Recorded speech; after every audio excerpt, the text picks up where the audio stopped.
Welcome to the Holiness sequence. We're going to begin on our hands and knees. And if that's not comfortable for your knees, you can always tuck a blanket under them, or even if you're on a mat, you could just roll up the back end of the mat to get a little extra cushion. So from here, we're going to start out with our hands and knees, wrists under the shoulders and our knees under our hips. And then we're going to find a child's pose. So we're going to send the hips back toward the heels, the head and the heart toward the floor.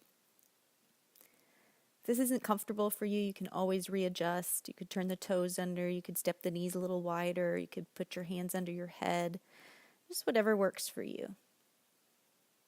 And then we're going to float back up to that table position. Find a downward facing dog. So turn the toes under, lift the hips up in the air, just finding this upside down V kind of shape. Knees can be bent or straight, and then come back down to the table position. So that's the whole sequence there. So we'll start out in the child's pose. And then from there, we'll float back up to a table position. Turn the toes under, come up to downward facing dog, that upside down V, and then right back to table. Perfect. Let's go ahead and add the words here. So we're going to start in child's pose. Holy, holy, holy. Back up to table is the Lord God Almighty. To down dog, who was and is, and back to table, and is to come. Let's do that again.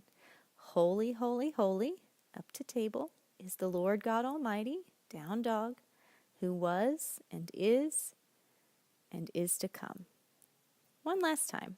Holy, holy, holy, is the Lord God Almighty, who was and is to come.